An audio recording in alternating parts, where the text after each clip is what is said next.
Hello friends, আসসালামু আলাইকুম। সবাই কেমন আছেন? আমরা আলহামদুলিল্লাহ ভালো আছি। নতুন একটি ভিডিও দেখার সবাইকে আমন্ত্রণ জানাচ্ছি। আজকে আমরা যাব মিরপুর 11-তে। সেখানে আমার মার বাসা। তো ওইখানে আমরা যাচ্ছিলাম, আর এই তো আমরা চলে এসেছি। তো এটা আমার বাইস্তা হয়, আর আমার বাচ্চারা অনেক খেলাধুলা করছে। তো মূলত আসার কারণ হচ্ছে এখানে আশুরা হয়, সেই আশুরাটাই দেখতে এসেছি সবাইকে নিয়ে। কেমন হয়, কখন আমি নিজের চোখে আশুরাটা দেখিনি, এর জন্য দেখতে চলে এসেছি। এখানে মানুষেরা রাত জেগে কী করে না করে, তো খাওয়া দাওয়া করে আমার মা আমাদেরকে নিয়ে একটু ঘুরে দেখাচ্ছে ওইখানের বাজার, তারপর আরও অনেক কিছু। তো আমি এগুলো একটু শ্যুট করে নিচ্ছি। দেখেন কত কিছু পাওয়া যাচ্ছে, অনেক ধরনের। ওখানে সব কিছুই পাওয়া যায়, তো একসাথে এত কিছু, তাই দেখছিলাম। আমার মা ঘুরে ঘুরে অনেক কিছু দেখাচ্ছে, এখানে এটা পাওয়া যায়, ওখানে ওটা পাওয়া যায়। তারপর আমরা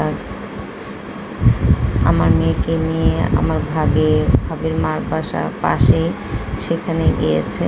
আর আমরা এখানে দেখেন কত ধরনের মিষ্টি সাজিয়ে রেখেছে। তো ওদের এই উৎসবে অনেক ধরনের মিষ্টি সাজিয়ে রাখে, অনেক ধরনের খাবার সাজিয়ে রাখে। তারপর আমরা বাসায় গিয়ে আবার আমি আমার মেয়ে আর আমার ভাইস্তাকে নিয়ে বেরিয়ে পড়লাম। পুরো এলাকাটা ওরা মিরপুর 10-11 সুন্দর করে সাজিয়েছে।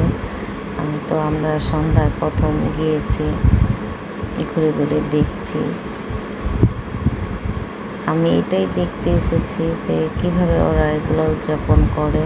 তো এই দেখেন কত কিছু ওরা সাজিয়ে রেখেছে।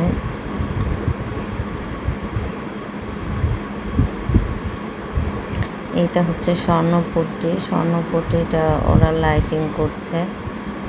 আর এখানে অনেক মানুষ দেখেন রাতে, এই যে ওরা এই শরবতটা বানায়, এই যে মানুষ যে সারা রাত জেগে এই মাতাল করে, তো মাতাম বলে। অনেক কিছু সাজিয়ে ওরা রাত ভর এটা নিয়ে পুরো এলাকায় টহল দেয়। তো এর জন্য শরবত গরম ছিল, শরবত বানায় আর ওরা খায়। এক একটা জিনিস কিভাবে বানিয়েছে দেখেন। ওরা রাত জেগে এগুলো প্রত্যেকটা এলাকায় ওরা এইভাবে টহল দিচ্ছে।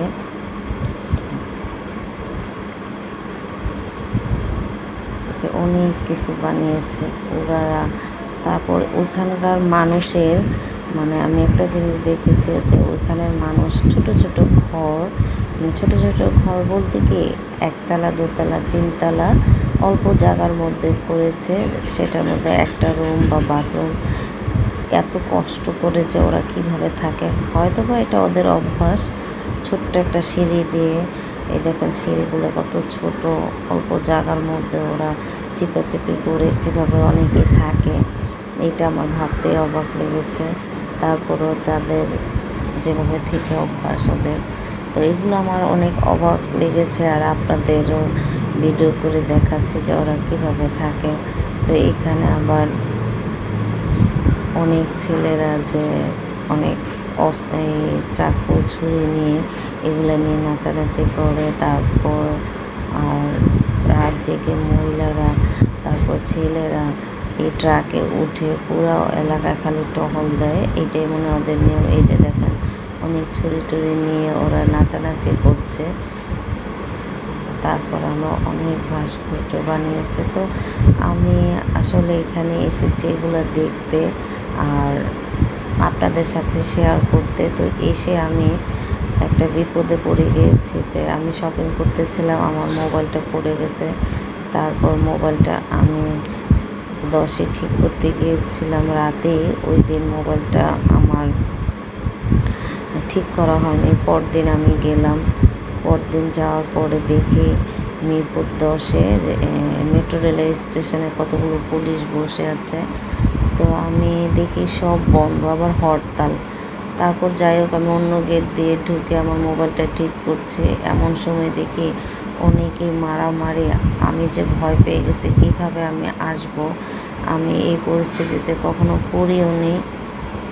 সেদিন থেকেই মানে শুরু হয়ে গেছে ছাত্র আন্দোলন। ছিল কয়েকদিন আগে, সেদিন থেকেই শুরু হয়েছে, বেশি পরদিন এই তো কারো জারি হয়ে গেছে শুক্রবার বিকাল থেকে আমি কিভাবে আসব এই নিয়ে। পরদিন আমরা শনিবার দিন 2 ঘন্টা যখন বিরতি দিয়েছে, তারপর আমরা বাসার উদ্দেশ্যে রওনা দিলাম। আটকা পড়ে গেছি বাচ্চাদেরকে নিয়ে, 3টা বাচ্চাকে নিয়ে। এখন বাসাও আসতে হবে। তো পরে রাস্তায় আমরা আসছি 2 ঘন্টার মধ্যে, যেমন একটা থেকে আমাদের 12টা থেকে কারো বন্ধ করেছে, আবার 3টার মধ্যে চালু করবে। এর মধ্যে আস্তে আস্তে আমাদের ফ্লাইওভার ব্রিজে কতগুলো ছেলে লাঠি লুঠি নিয়ে আমাদের গাড়ি আটকায় দিয়েছিল। তো আমরা যাই হোক অনেক কিছু বলে, বাবা টাবা বলে ওরা আমাদের সিএনজিটা ছেড়ে দিয়েছে। আমার মেয়ে অনেক ভয় পেয়ে গেছিলো। তারপর এই সিএনজি ছেড়ে দিয়ে আমরা চলে আসছি।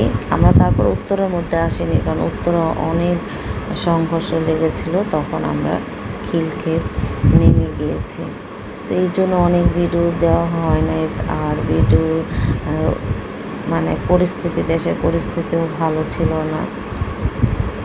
তো এখন কিছুটা স্বাভাবিক হয়েছে, তা ভাবলাম ভিডিওটা আপনাদের সাথে শেয়ার করে অবশ্যই একটা লাইক কমেন্ট দিয়ে দেবেন, আমার পাশেই থাকবেন। সবাই ভালো থাকবেন, সুস্থ থাকবেন। আল্লাহ হাফেজ।